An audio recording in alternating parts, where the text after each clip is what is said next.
Cahill, that's good. Yeah, you can call me, what should he call me? He should call you Frankie. Hey, Frankie, you just call me Frankie. You can call me Mickey. Call me Mickey Blue Eyes. Mickey and Dr. Cahill. Okay. No, I go by Mike. Mike's Okay, good. Mike and He Mike. goes by Mike. I go by Michael. Okay. Are we good? Actually, you know how on the computers you can have your computer call you whatever you want? Uh-huh. Mine calls me Rhythmic Revolutionary. Rhythmic Revolutionary. Really? Yeah, that's my computer's nickname for me. And Master of the Universe, that's the other one. He-Man? Yeah, kind of like that. Pleasure. Hi, everybody. I'm Mark Chaffardini with Go See. Director and humble too. Very humble. Oh, yeah. Master of the Universe, yeah. Then on this card. Guys, thanks so much for coming to Dallas. Fantastic movie. Oh, pleasure. Thank you for having thank you us for having here. us. Thank you, Dallas. Thank Dallas you, Mark. hooked it up. Well, Dallas has hooked it up. well, we try, you know. If you go to Houston, I don't know what you're going to get. Dallas, we take care of you. I can't say anything bad about Houston. I wasn't going to say Houston anything too. bad. Okay.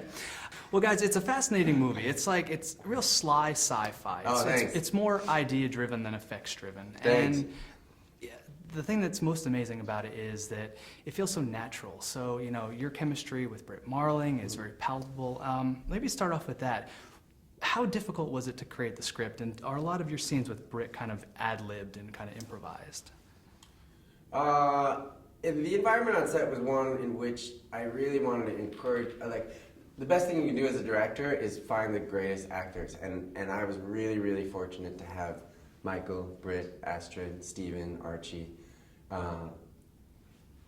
give this skeleton, you know, life and flesh and blood and emotion and reality and authenticity. So I just try to stay out of their way and then encourage them to do. They create their characters from the ground up.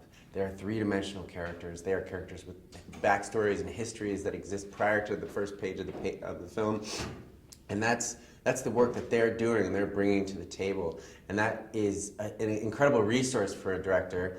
And so a lot of those beautiful moments, and the one I'm just thinking of right now because you're talking about Michael and Britt in a scene.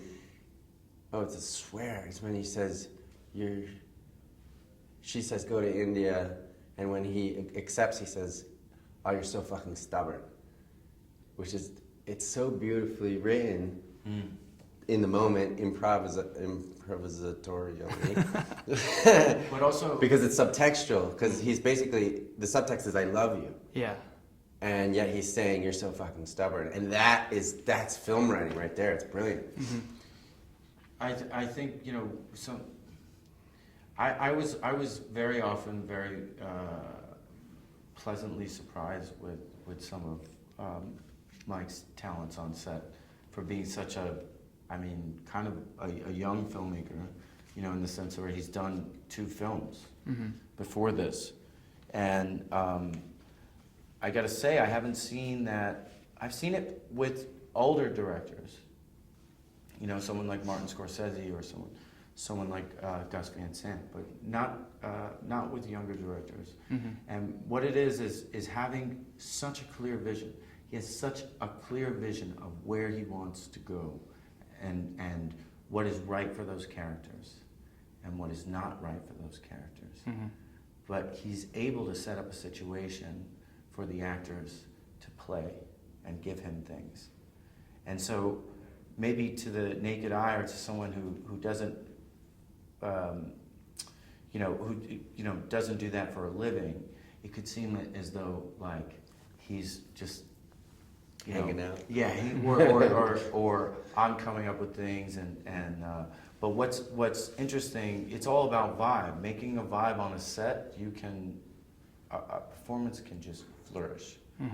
And it's a very, very tricky thing that usually more experienced guys, older gentlemen or women, they get that later on in their career about the vibe.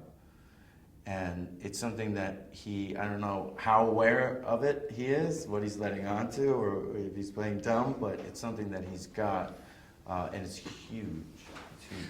Well, you know, Mike, one of the things about the movie is that when you're watching it, well, when I did, I had an Animal House moment the part when Tom Hulce is talking to Donald Sutherland and he goes, "You mean to tell me that one little molecule in my fingernail is in a whole other galaxy?" Blew my mind. Especially, and so, you know, how much research did, That's and what like, we're going for, man. okay, well then you got that, because I watched that, and then you get to the end of the movie, and then you have this stinger that just goes, okay, my mind blew this way, now it blew that way. So, talk to me about the stinger at the end of the credits. I'm not sure a lot of people stuck around for Oh, it. So, the post-credit coda. yeah. It's kind of a spoiler, man. I'm not saying what it is, I'm just saying it's there. Oh, okay. Well, there's this thing that happens at the end of the credits. Okay, so whose decision was it? Was that yours, or maybe the studio, or? It's yours. Yeah, the studio didn't come up with Yeah, that. Master of the I Universe. know, what was I thinking about? I remember that time we were sitting. No, the studio's Fox Searchlight. Fox Searchlight, they're very hands off and, Okay. and just supportive of auteurs. They're you know they're one of the last remaining indie majors that you know they support filmmakers over their careers and bring out these thoughtful, interesting movies. So yeah, that was definitely my idea, not the studio's. Okay. However, it's in some ways it's just a fun little bonus at the end that kind of shows you it cracks open Pandora's box in a way.